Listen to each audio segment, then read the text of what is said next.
Good morning, friends. This is Pastor Todd with your weekly video meditation. It is September 9th, and this is a look ahead towards Sunday, September 13th. Our theme is going to be covenant.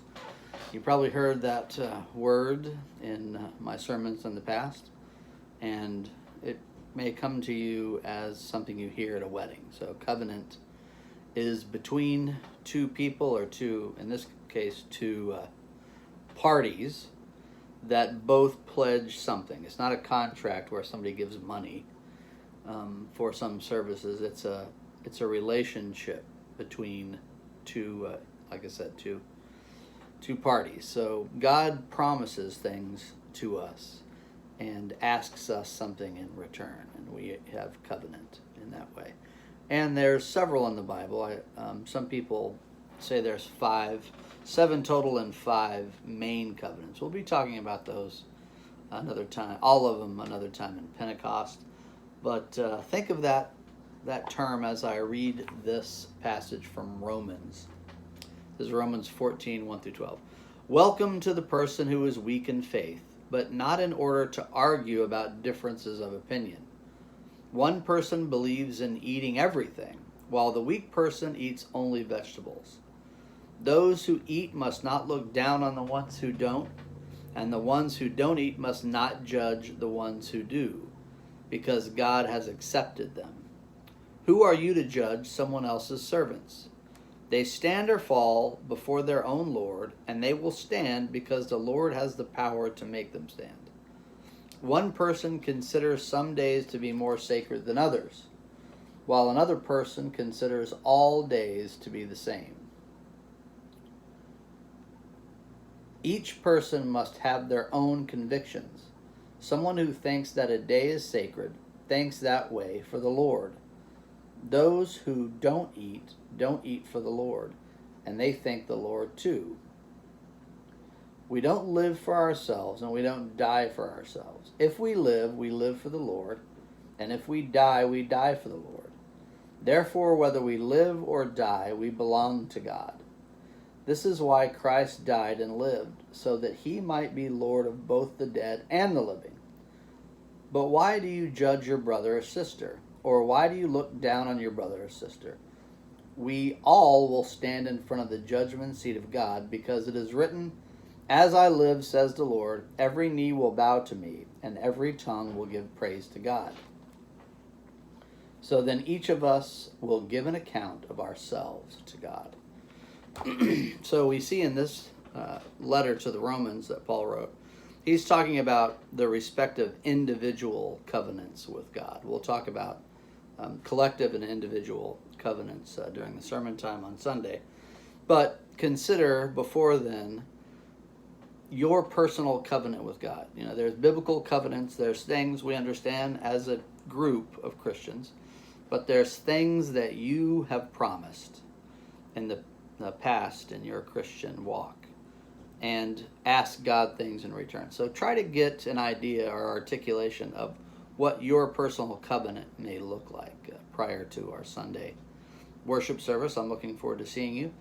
Mini announcement right now. It's going to be outside unless there's rain, which there is rain in the forecast, but it's less and less, and it may be no rain in the forecast by the time we get to Sunday.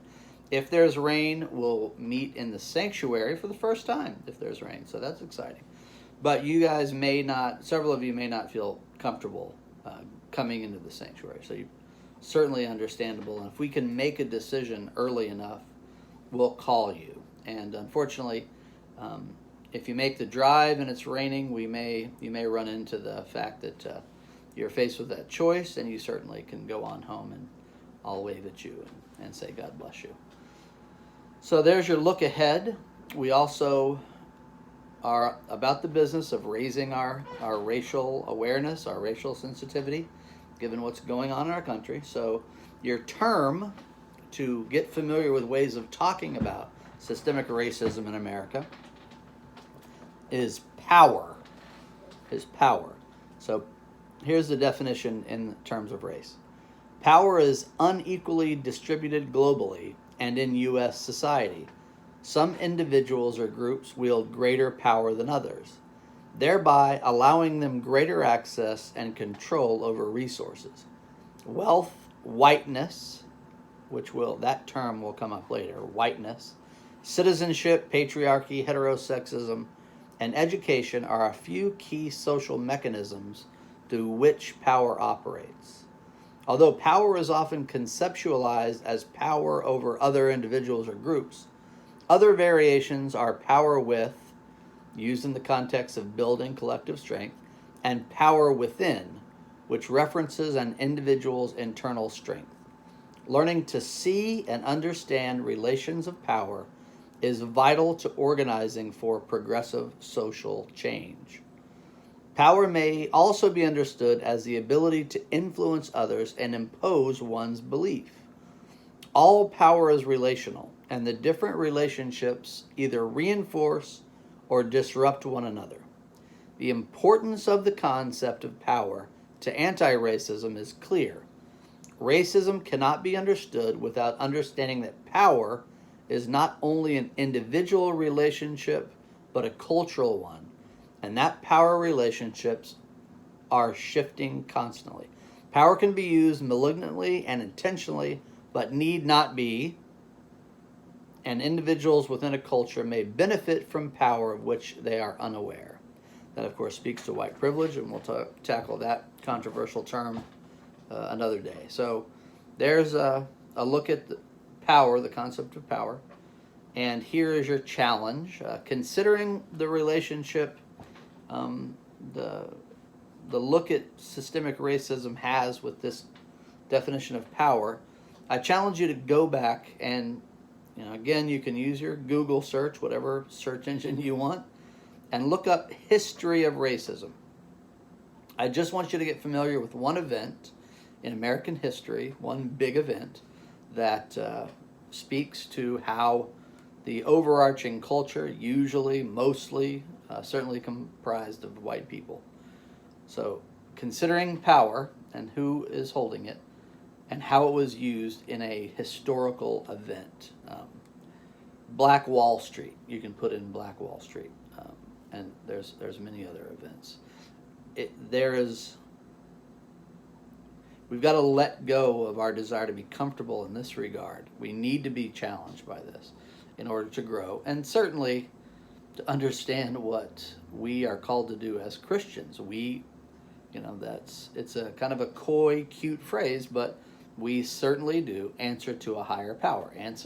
This higher power is above our nation, it's above our denomination, it's above any culture in the world. It is God, the source of light, love, and life. One of my favorite ways of describing God.